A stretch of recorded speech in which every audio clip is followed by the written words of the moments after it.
Welcome guys, welcome to my channel. आज हम लोग एक नया टॉपिक इंडियन इकोनॉमी का जो बहुत इम्पोर्टेंट है उसको डिटेल में डिस्कस करेंगे, जिसका नेम क्या है। चाइना का जो इकोनॉमिक रिफॉर्म्स थे वो क्या थे, चाइना ने जब इकोनॉमिक रिफॉर्म्स किए तो किन किन सेक्टर्स पर ज़्यादा फोकस किया था कि उनकी इकोनॉमी आज इतनी डेवलप हो चुकी है। हमें ज़्यादा डिटेल में तो स्टडी नहीं करनी, बल्कि हमें ये तो पता होना चाहिए कि चाइना में जब इकोनॉमिक रिफॉर्म्स हुए तो किस किस सेक्टर पर मेजर उन्होंने फोकस किया था, और जो इंडिया के इकोनॉमिक रिफॉर्म्स हुए दोनों के बीच क्या कंपैरिजन है, क्या रीज़न रहा जिसकी वजह से चाइना के इकोनॉमिक रिफॉर्म्स इतने सक्सेसफुल रहे और उन्होंने इतनी ग्रोथ अचीव की। आज हम इस टॉपिक को डिटेल में डिस्कस करेंगे। सबसे पहले हम बात करते हैं कि चाइना की जो इकोनॉमी है उसका डेवलपमेंट कहाँ से स्टार्ट होता है। सबसे पहले चाइना 1949 को क्या हुआ था, आज़ाद हुआ था। उसके बाद 1958 के अंदर चाइना में ग्रेट लीप फॉरवर्ड नाम से कैंपेन चलाया गया था। ठीक है, ग्रेट फॉरवर्ड लीप जो कैंपेन था इसमें कम्युनिज्म सिस्टम को अप्लाई किया गया था। हमने जब केवीएस के क्वेश्चन पेपर सॉल्व किए थे तो हमने क्या देखा था कि एक या दो क्वेश्चन डिफरेंट क्वेश्चन पेपर्स में आया हुआ है किससे, कि ग्रेट लीप फॉरवर्ड क्या था।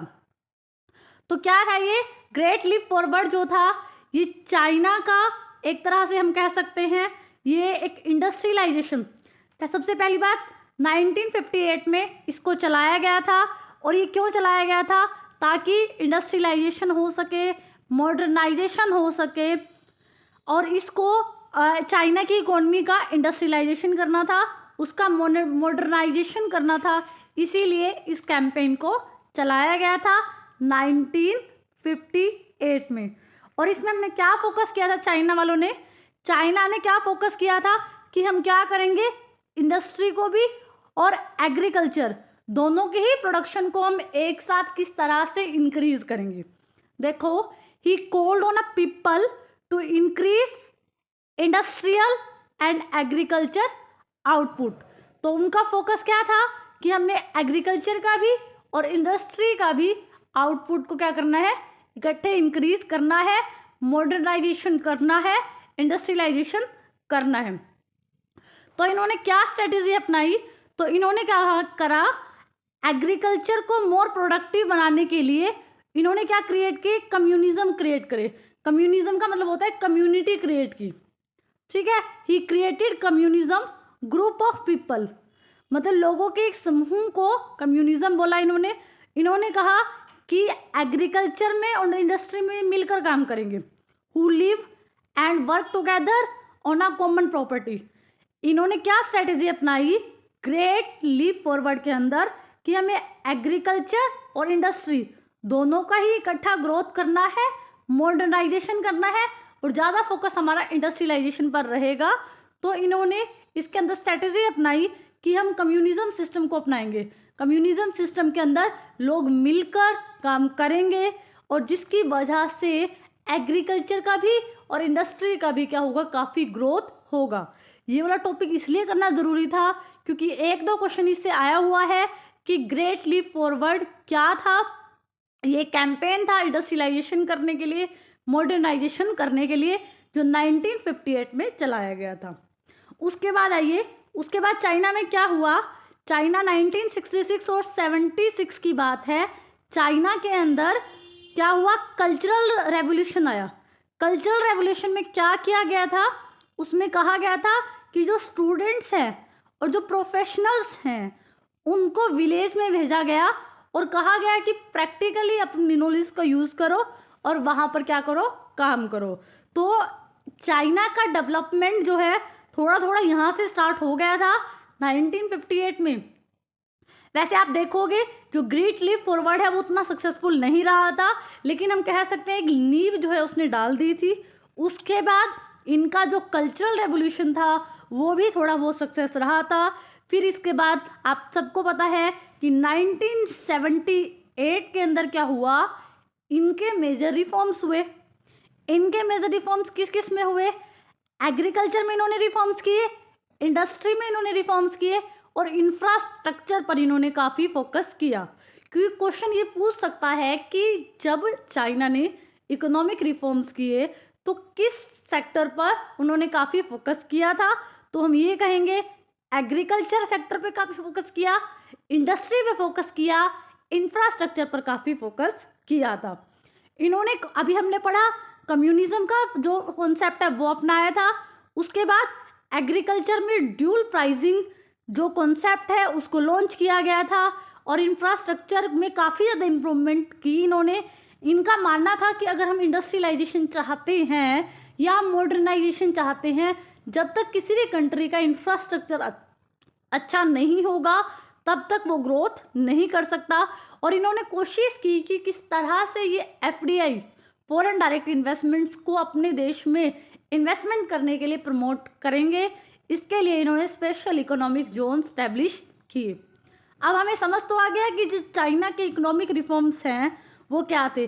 अब हम पहले कहाँ से स्टार्ट करते हैं कि चाइना की जो इकोनॉमी है वो इतनी राइज कैसे की। देखिए क्या हुआ, चाइना हमने पता है कि 1978 में चाइना ने इकोनॉमिक रिफॉर्म्स किए जिसकी वजह से चाइना के जो रिफॉर्म्स थे काफ़ी सक्सेसफुल हुए। और उस टाइम ये प्रिडिक्ट किया गया कि चाइना की ग्रोथ अगर ऐसे ही चलती रही तो वो जो यूएसए वर्ल्ड की सबसे बड़ी इकोनॉमी मानी जाती है 2040 तक उसकी ग्रोथ जो है यूएसए की पीछे रह जाएगी और चाइना उसको ओवरटेक कर लेगा।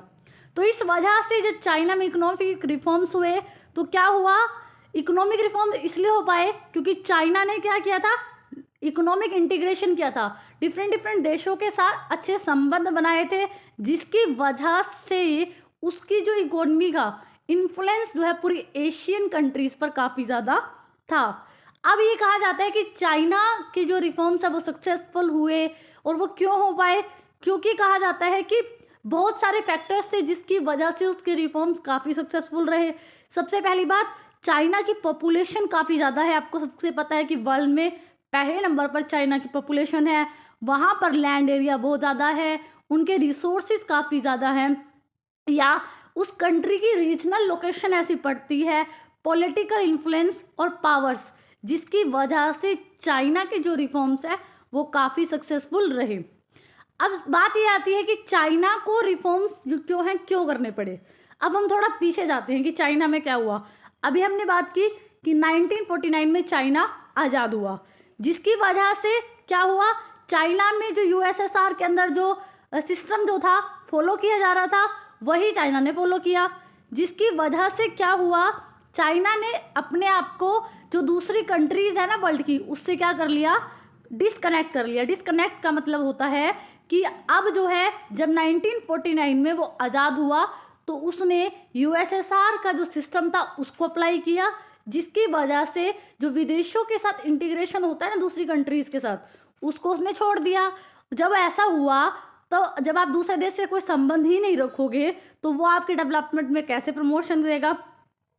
तो इसकी वजह से क्या हुआ, उसे अपने ही देश में जो इंडस्ट्रीज थी या अपनी ही जो कैपिटल थी उसका यूज़ करना था और अपने सेक्टर्स को डेवलप करना था।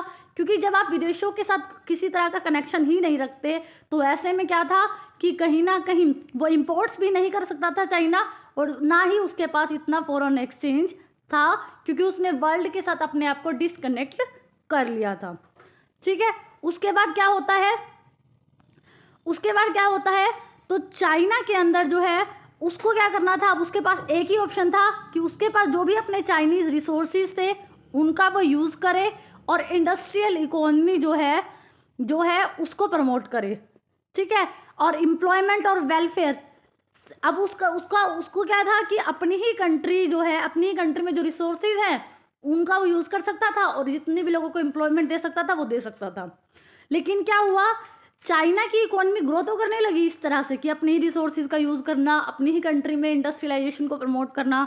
उसकी जो एनुअल ग्रोथ रेट थी 5 से 6% थी, लेकिन दिक्कत कहाँ आई उन्हें दिक्कत आई कि एनुअल ग्रोथ रेट तो 5 से 6% बढ़ रही थी, लेकिन पॉपुलेशन भी आपको पता है कि चाइना के अंदर पॉपुलेशन बहुत ज़्यादा है, लेकिन साथ साथ जो चाइना की जो पॉपुलेशन थी ना, वो हर साल 2 से 3% के बीच बढ़ रही थी, जिसकी वजह से जो उनके खुद के रिसोर्सेज थे वो जो है उनकी जो कह सकते हैं हम इनएफिशिएंट थे to meet the need of growing population.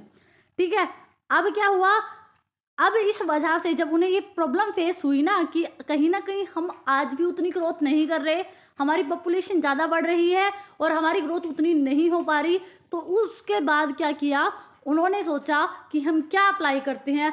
तब वो अपनी इकोनॉमी में इकोनॉमिक रिफॉर्म्स को जो है लेकर आए। ठीक है, अब क्या हुआ, 1970 में उन्होंने ये प्लान बनाया कि वो क्या लेके आएंगे, इकोनॉमिक रिफॉर्म्स लेके आए। अब चाइना हमें पता है कि 1978 में वो इकोनॉमिक रिफॉर्म्स 1978 में चाइना के इकोनॉमिक रिफॉर्म्स आए। लेकिन क्या हुआ, चाइना के जो इकोनॉमिक रिफॉर्म्स थे उनकी एक खास बात ये थी कि चाइना ने हर एक सेक्टर में जो रिफॉर्म्स किए एक साथ नहीं किए। आपने देखा होगा, हमने इंडिया के रिफॉर्म्स जब हम पढ़ते हैं, हम 1991 में ही हमने एलपीजी पूरी पॉलिसी को अप्लाई कर दिया था। लेकिन चाइना में जो रिफॉर्म्स हुए वो स्टेप बाय स्टेप हुए। उन्होंने पहले एग्रीकल्चर सेक्टर पर ग्रोथ पर काफ़ी फोकस किया, उसके बाद वो इंडस्ट्री पे गए, फिर वो पहले इंफ्रास्ट्रक्चर पर गए। तो उन्होंने क्या किया, उनके जो इकोनॉमिक रिफॉर्म्स थे वो स्टेप बाय स्टेप हुए। फिर उन्हें समझ आ गया था, क्योंकि अभी हमने बैकड्रॉप्स पढ़े उनके, तो उन्हें समझ आ गया था कि अब जो है वर्ल्ड से डिसकनेक्ट होकर कोई फ़ायदा नहीं है।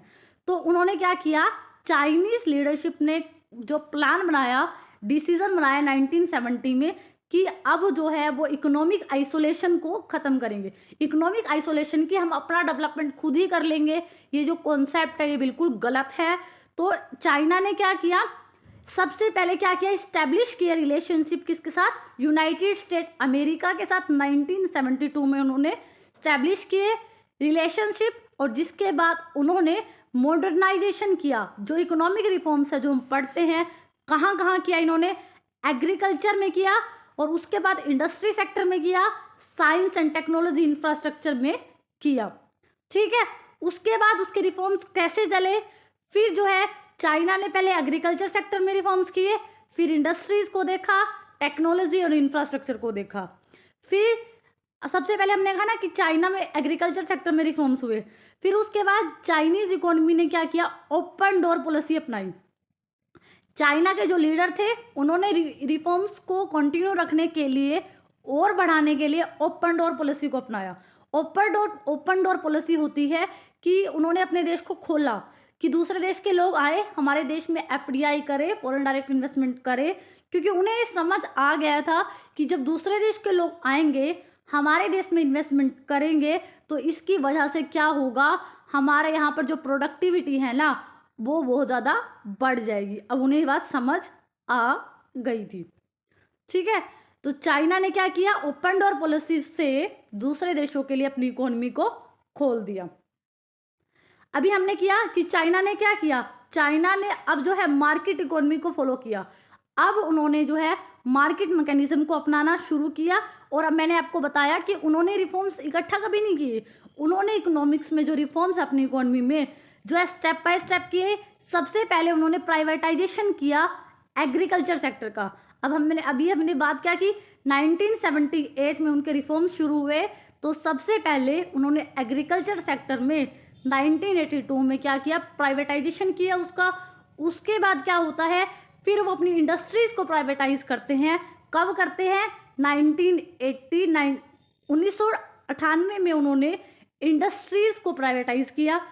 फिर उन्होंने कहा कि इंडस्ट्रीज़ को प्राइवेटाइज करने से कुछ नहीं होता, तो इन्होंने क्या किया, ट्रेड बैरियर्स को ख़त्म किया, एलिमिनेट किए ट्रेड में जितने भी बैरियर्स आते हैं, स्पेशल इकोनॉमिक जोन स्टैब्लिश किए, और कोशिश की ओपन डोर पॉलिसी से कि जितना ज़्यादा एफडीआई आएगा उतना हमारे लिए अच्छा है। लेकिन ऐसा नहीं है कि मार्केट मैकेनिज्म जब उन्होंने अपनाया तो पूरी इकोनॉमिक्स में उनका जो सेंट्रल रोल था, आज भी आप चाइना की इकोनॉमी को देखोगे तो मेन जो सेंट्रल रोल है वो गवर्नमेंट का ही रहता है, लेकिन उन्होंने मार्केट बेस्ड अप्रोच को अपनाना शुरू कर दिया था। ठीक है, अब हो गया इसकी बात। अब हम क्या करते हैं, अब मैंने आपको पूरे रिफॉर्म्स बता दिए कि उनके जो बेसिक रिफॉर्म्स थे वो 3 सेक्टर्स में थे। पहले उन्होंने एग्रीकल्चर सेक्टर में रिफॉर्म किया, फिर उन्होंने इंडस्ट्री और इंफ्रास्ट्रक्चर में रिफॉर्म किए। अब हम क्या करते हैं, सेक्टर वाइज पढ़ते हैं, ठीक है, कि एग्रीकल्चर सेक्टर में रिफॉर्म्स किस तरह से हुए। सबसे पहले उन्होंने क्या किया, प्राइवेट राइट्स दिए फार्मर्स को फॉर कम्युनिज्म सिस्टम, ठीक है, कि उन्होंने क्या किया, हाउस होल्ड रिस्पॉन्सिबिलिटी सिस्टम को लेके आए। जो फार्मर्स हैं, जो उस लैंड पर खेती करते हैं, उसको वहां पर खेती करने का राइट्स प्रोवाइड किया, ठीक है। और क्या किया, एग्रीकल्चर सेक्टर्स में उनकी फसलों के लिए, जो किसान थे उनकी फसलों के लिए उन्हें हाई प्रोक्योरमेंट प्राइस दिया गया।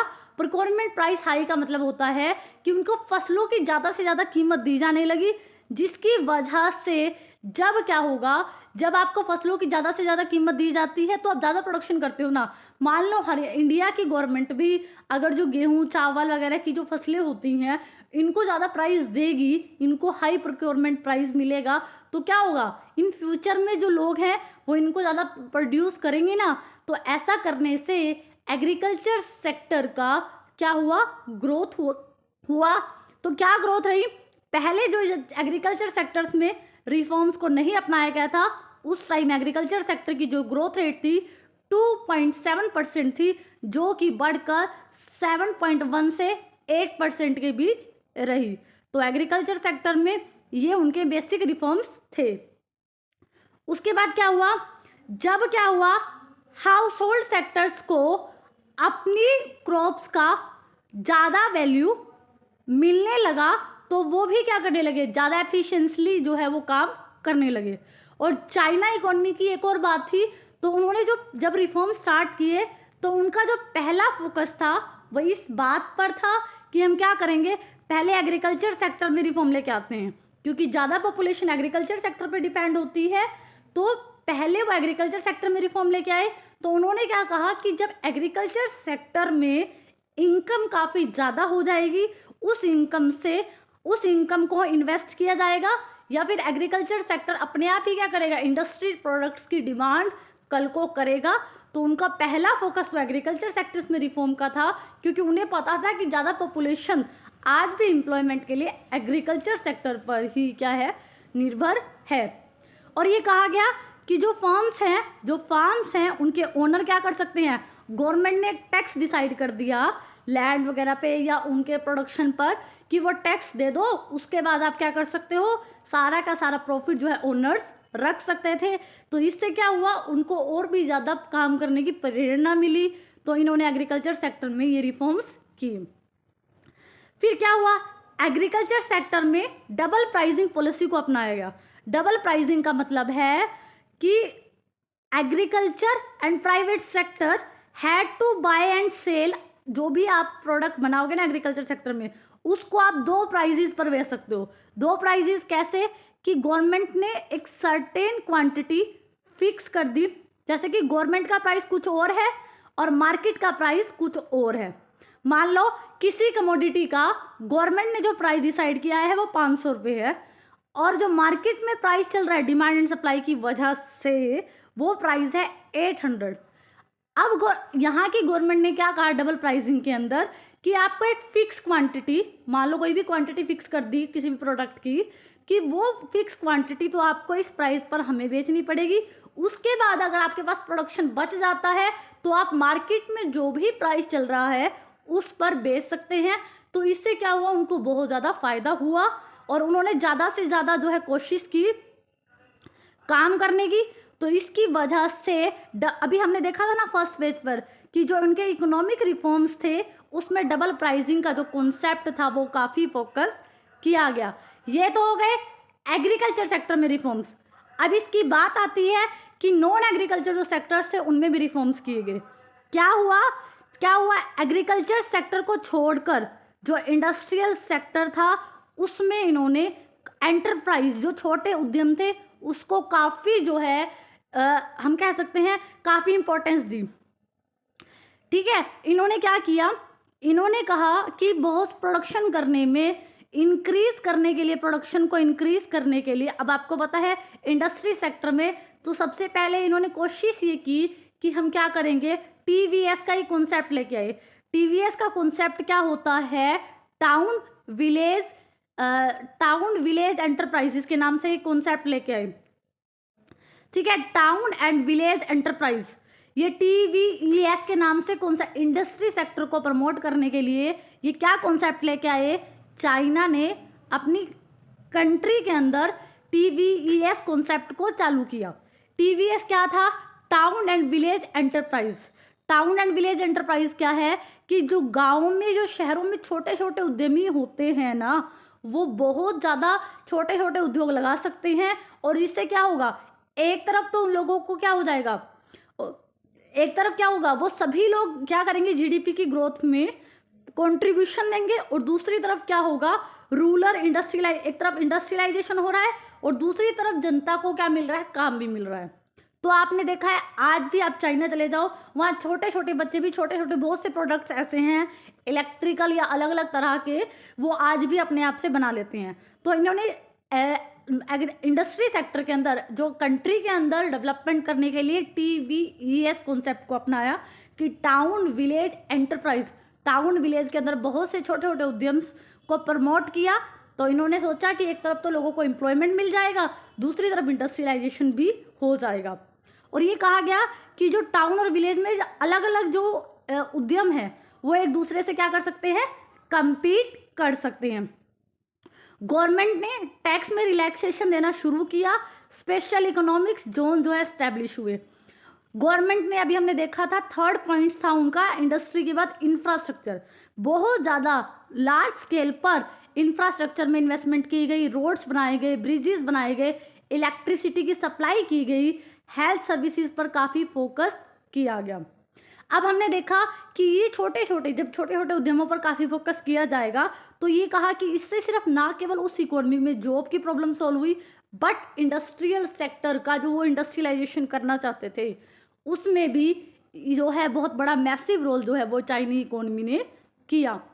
इसके बाद क्या होता है, उसके बाद रिफॉर्म्स कौन से सेक्टर में हुए, reforms in state own enterprise. State own enterprise कि जिन उद्योगों पर सरकार का क्या होता है, अधिकार होता है, या फिर हम यह कह सकते हैं कि जो उद्योगों की मालिक सरकार होती है, तो उस सेक्टर में भी क्या की गई, रिफॉर्म्स किए गए।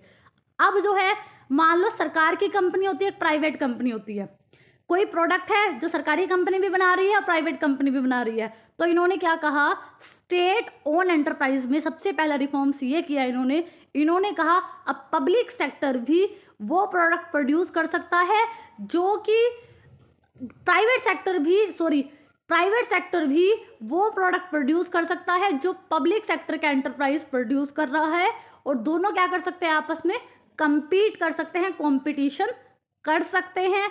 इन्होंने कहा कि जो स्टेट ओन एंटरप्राइज है, स्टेट ओन का मतलब है कि सरकार के जो उद्यम है वहाँ पर लोगों का प्रमोशन कैसे होगा। प्रमोशन इन्होंने किस बेस पर किया, इन्होंने कहा कि जो लोग अच्छे से काम करेंगे, ठीक है, जो अच्छे तरीके से काम करेंगे, मैनेजरियल रिस्पॉन्सिबिलिटी निभाएंगे, उनका परफॉर्मेंस बहुत अच्छा होगा। जैसे कंपनीज में आप देखते हो ना, परफॉर्मेंस जितना अच्छा करोगे उतना ज़्यादा आपको इंसेंटिव मिलेगा। तो इस तरह से चाइना की गवर्नमेंट ने भी यही पॉलिसी अपनाई कि हम क्या करेंगे, जो स्टेट ओन एंटरप्राइजेज हैं उसमें रिफॉर्म्स लाने के लिए कि आपकी मैनेजरियल रिस्पॉन्सिबिलिटी, आप किस तरह से उस एंटरप्राइज को मैनेज करते हो उस हिसाब से, या आपका परफॉर्मेंस के हिसाब से आपको इंसेंटिव्स दिया जाएगा, ठीक है। और इसकी वजह से क्या हुआ, एक तरफ तो जो सरकारी उद्यमों में काम करने वाले कर्मचारी थे उन्होंने काफ़ी एफिशिएंटली काम करना शुरू किया, क्योंकि अब उन्हें पता था कि उनकी जो एफिशिएंसी है, जो उनकी स्किल्स है, उसी हिसाब से उन्हें क्या मिलेगा, इसी हिसाब से उन्हें जो है एफिशिएंटली पैसा मिलेगा। तो इसकी वजह से ये वाला रिफॉर्म्स भी इनका काफ़ी सक्सेस रहा।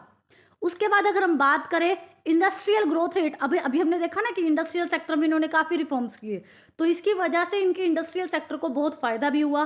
तो क्या हुआ, टोटल फैक्टर प्रोडक्टिविटी की ग्रोथ रेट 9.3% से इंक्रीज होकर 11% हो गई, ठीक है। FDI बहुत ज़्यादा चाइना के अंदर आया, और चाइना के अंदर आया तो इसकी वजह से उन्होंने जो सोचा था कि उनकी जो कैपिटल है उसका सही से यूज़ हो पाएगा, तो वो भी हो पाया, ठीक है। FDI बहुत ज़्यादा आया, इंडस्ट्रियल प्रोडक्शन भी बढ़ा, टोटल फैक्टर प्रोडक्टिविटी भी चाइना की इकोनॉमी में बढ़ी। और क्या हुआ, नेट एक्सपोर्ट, चाइना के जो एक्सपोर्ट्स थे 15% जो है उनका रियल जीडीपी में जो हिस्सा था एक्सपोर्ट्स का वो बहुत ज़्यादा था। आप सोचो कोई कंट्री 15% उसकी जीडीपी में एक्सपोर्ट से आ रहा है तो ये कितनी बड़ी बात है। ये क्यों हो पाया, क्योंकि उसके जो इकोनॉमिक रिफॉर्म्स थे काफ़ी सक्सेसफुल रहे थे, ठीक है। और कहीं ना कहीं उसने जो है सस्टेनेबिलिटी एम्प्लॉयमेंट को भी जनरेट किया था। और कहीं ना कहीं सबसे पहले चाइना ने, देखो आप क्या किया, चाइना पहले लो इंटेंसिव प्रोडक्ट्स बनाए उसने। हम कह सकते हैं कि चाइना ने पहले लेबर इंटेंसिव टेक्निक का यूज़ किया, अपनी पॉपुलेशन को बहुत ज़्यादा रोजगार दिया। उसके बाद आज वो जो ग्रोथ कर रहा है वो कैपिटल इंटेंसिव टेक्निक में भी काफ़ी ग्रोथ की। तो हम कह सकते हैं चाइना की जो ग्रोथ है लेबर इंटेंसिव टेक्निक से वो कैपिटल इंटेंसिव टेक्निक्स तक स्टेप बाय स्टेप करके गया। ऐसा नहीं हुआ कि उसने एकदम आया वो कैपिटल इंटेंसिव टेक्निक्स को यूज़ करना शुरू किया। तो इसकी वजह से इनके इंडस्ट्रियल सेक्टर को काफ़ी फायदा हुआ। अब जो इंडस्ट्रियल सेक्टर में रिफॉर्म हुए तो गवर्नमेंट ने सबसे पहले क्या किया, हमने पढ़ा था ना, वहाँ टैरिफ्स कम किए। जो टैरिफ और ट्रेड बैरियर्स थे जो 56% के आसपास थे उसे कम कर 15% किया, ठीक है।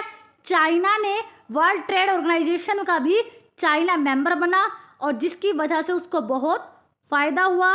और सर्विस सेक्टर में भी चाइना ने काफ़ी डेवलपमेंट की। देखो after China join World Trade Organization service sector जो है लिबरल हुआ, फॉरेन इन्वेस्टमेंट बहुत ज़्यादा आया।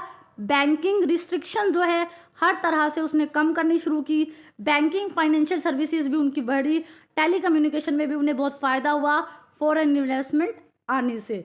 तो हम कह सकते हैं कि चाइना ने सिर्फ एग्रीकल्चर, इंडस्ट्री और इंफ्रास्ट्रक्चर पर फोकस किया, सर्विस सेक्टर का ग्रोथ उसका ऑटोमेटिकली हो गया। अब इसके बाद बात करते हैं हम इंडियन रिफॉर्म्स की, क्योंकि हमें कंपैरिजन करना है। अब आप सबको पता है कि इंडिया में एलपीजी पॉलिसी अपनाई गई। इंडियन रिफॉर्म्स के बारे में आपको मतलब बताने की ज़रूरत ही नहीं है। लिबरलाइजेशन, प्राइवेटाइजेशन, ग्लोबलाइजेशन, हम ये कॉन्सेप्ट लेकर आए। हमने लाइसेंसिंग को ख़त्म कर दिया और कहीं ना कहीं हमने डिसइन्वेस्टमेंट कर दी पब्लिक सेक्टर की। फॉरेन कैपिटल हमने कहा कि अब जो है आसानी से हमारे देश में आ सकती है, हम किसी तरह की बैरियर क्रिएट नहीं की। हमने फाइनेंस सेक्टर में भी रिफॉर्म्स किए। ये इंडिया के रिफॉर्म्स तो सबको पता है। अब हमें क्या करना है कि इंडिया के जो रिफॉर्म्स थे, अब आपने देखा कि हमने गलती कहाँ की, हमने लिबरलाइजेशन किया, प्राइवेटाइजेशन किया, ग्लोबलाइजेशन किया, लेकिन एग्रीकल्चर सेक्टर को कहीं ना कहीं हम भूल गए। हम कह सकते हैं जब कि हमने जब लिबरलाइजेशन किया, प्राइवेटाइजेशन किया, ग्लोबलाइजेशन किया तो इससे हमें फ़ायदा तो हुआ, हमारे देश के ट्रेड या एक्सपोर्ट्स भी बढ़े, लेकिन हमारे देश में एफडीआई भी आया, फॉरेन डायरेक्ट इन्वेस्टमेंट भी आया। लेकिन अगर हम चाइना के नंबर देखें ना और इंडिया के नंबर्स देखें फॉरेन डायरेक्ट इन्वेस्टमेंट में, हमारा नंबर चाइना से काफ़ी पीछे रहा। हमारी स्किल लेबर की इतनी इंक्रीज़ हुई, एजुकेशन पर भी हमने काफ़ी फोकस किया, क्योंकि हमें इंडिया के रिफॉर्म्स के बारे में सब कुछ पता है। तो इसलिए हम कह सकते हैं कि जब हम इंडस्ट्रियल सेक्टर में एलपीजी पॉलिसी लेकर आए तो उससे हमारी इंडस्ट्रीज़ को बहुत फ़ायदा तो हुआ, लेकिन हम चाइना से फिर भी जो है पीछे रह गए। अब ये क्वेश्चन आता है कि अभी हमने क्या बात की कि कहीं ना कहीं हमारा इंडस्ट्रियल ग्रोथ हमारा भी हुआ, और इंडस्ट्रियल ग्रोथ किसका भी हुआ था, चाइना का भी हुआ था उनके इकोनॉमिक रिफॉर्म्स की वजह से, लेकिन फिर भी हमारा इंडस्ट्रियल ग्रोथ उतना पीछे रह गया, उनका काफ़ी आगे निकल गया। इसका रीज़न क्या था? सबसे पहली बात कि इंडस्ट्रियल जो कंस्ट्रक्शन था, कि कहीं ना कहीं आपने देखा होगा हमारे यहाँ पर क्या है, आज भी जो प्रोडक्ट मार्केट में जो रेगुलेशन है वो मोर रिस्ट्रिक्टिव है। आप जो बहुत सी कंट्री है, साउथ कोरिया हो गया, मेक्सिको हो गया, डिफरेंट कंट्रीज़ में हम जो प्रोडक्ट मार्केट में जो रिस्ट्रिक्शन देखते हैं वो वहाँ पर उतनी आज भी नहीं पाई जाती। हमारे यहाँ पर फिर भी थोड़ी बहुत रिस्ट्रिक्शंस आपको देखने को मिलती है। और हम कह सकते हैं कि हमारे यहाँ पर जो एजुकेशन दी जाती है वो लो लेवल एजुकेशन है। कि अगर हम चाइना की एजुकेशन देखें तो हमने देखा था कि जो उनका कल्चरल रिफॉर्म्स हुआ था वो कैसा था कि जो प्रोफेशनल्स है, जो स्टूडेंट्स हैं, उनको विलेज में भेजा जाएगा, उनसे वहाँ काम करने के लिए बोला जाएगा। लेकिन हमारी जो एजुकेशन है वो बिल्कुल रट्टे वाली है। हमारा जो स्किल बेस पर उतना फोकस 1991 में नहीं हुआ था, और जिसकी वजह से आज भी देखो हमारी वर्क फोर्स में जो फीमेल्स है उनका हिस्सा बहुत कम है। तो ये बहुत 2-4 रीज़न ऐसे थे जिसकी वजह से हमारी जो इंडस्ट्रियल ग्रोथ रेट थी चाइना के साथ क्या नहीं कर पाई थी, मैच नहीं कर पाई थी। फिर क्या हुआ, अब हम जब कंक्लूजन की बात करते हैं, अब हमें कंक्लूजन पे आना है कि चाइना के इकोनॉमिक रिफॉर्म्स डिफरेंट कैसे थे इंडिया से। सबसे पहली बात कि उन्होंने एक्सपेरिमेंटल अप्रोच को अपनाया था। एक्सपेरिमेंटल अप्रोच क्या होती है कि उन्होंने कोई भी एक रिफॉर्म्स है ना, उसको पहले कहाँ लगाया, पहले उन्होंने लोकल गवर्नमेंट में लोकल लेवल पर एक रिफॉर्म्स को अप्लाई किया था। ठीक है, जब वो रिफॉर्म्स लोकल लेवल पर क्या हुआ था, सक्सेस हो जाता था, तो उसको पूरी इकोनॉमी में अप्लाई कर दिया जाता था। तो पहला रीज़न तो उनकी जो रिफॉर्म्स का सक्सेस होने का यही था कि उन्होंने एक्सपेरिमेंटल जो अप्रोच थी उसको अप्लाया, पहले लोकल लेवल पर लगाया, अगर वो सक्सीड हो जाता था फिर उसको जर्नल पॉलिटिकल में अप्लाई किया जाता था। दूसरा हमने क्या पढ़ा है, हमने पढ़ा है कि चाइना की जो इकोनॉमिक रिफॉर्म्स हैं वो स्टेप बाय स्टेप हुए। पहले उन्होंने एग्रीकल्चर रिफॉर्म्स किए और उनका फोकस क्या था कि एग्रीकल्चर से इनकम होगी तब अपने आप ही ऑटोमेटिकली इंडस्ट्रियल प्रोडक्ट्स की डिमांड बढ़ जाएगी। लेकिन हमने गलती क्या की, इंडिया ने यही गलती की कि हमने क्या किया, एग्रीकल्चर रिफॉर्म्स पे काफ़ी ध्यान नहीं दिया, सिर्फ हमने लिबरलाइज कर दिया, प्राइवेटाइज कर दिया, ग्लोबलाइज कर दिया। लेकिन आप देखोगे कहीं ना कहीं हम एग्रीकल्चर सेक्टर को भूल गए। ठीक है, और कहीं ना कहीं हमारे यहाँ पर जो पावर्स का जो डिस्ट्रीब्यूशन है, कंसंट्रेशन जो है कुछ ही सेक्टर्स या हम कह सकते हैं कुछ ही लोगों के पास रिसोर्सेज आज भी हमारी इकोनॉमी में इंडिया के अंदर जो है वो रह गए, जिसकी वजह से हमारे इकोनॉमिक रिफॉर्म सक्सेस हुए पर उतने सक्सेस नहीं हो पाए जितने कि चाइना के हुए। अब हमने चाइना के रिफॉर्म्स भी पढ़ लिए, आपको सिर्फ ये पता होना चाहिए कि 3 सेक्टर्स में कौन से उन्होंने रिफॉर्म्स किए और उनमें मेजर कौन कौन सी पॉलिसीज़ उन्होंने अपनाई। उसके बाद अगर हम इसका पूरा ओवरव्यू ले तो हम कहेंगे इंडिया जो है 1947 में जो आज़ाद हुआ, चाइना हमसे बाद में हुआ 1949 में। उसके बाद 5 ईयर प्लान की बात करें तो 1951 में हमने शुरू किए, उसके बाद चाइना में उससे लेट शुरू हुए 1953 में। और चाइना में जो इंडिया के अंदर जो लैंड है, इंडिया का जो एग्रीकल्चर का जो रेवोल्यूशन है 1960 में हुआ। आप क्या कर सकते हो, ये पूरा ओवरव्यू है, आप इसकी स्टडी कर सकते हो, मैंने आपको डिटेल में समझा दिया। अगर आपको मेरी वीडियो अच्छी लगी हो तो प्लीज़ इसको लाइक करना, शेयर करना, सब्सक्राइब करना मेरे चैनल को। Thank you so much for watching this.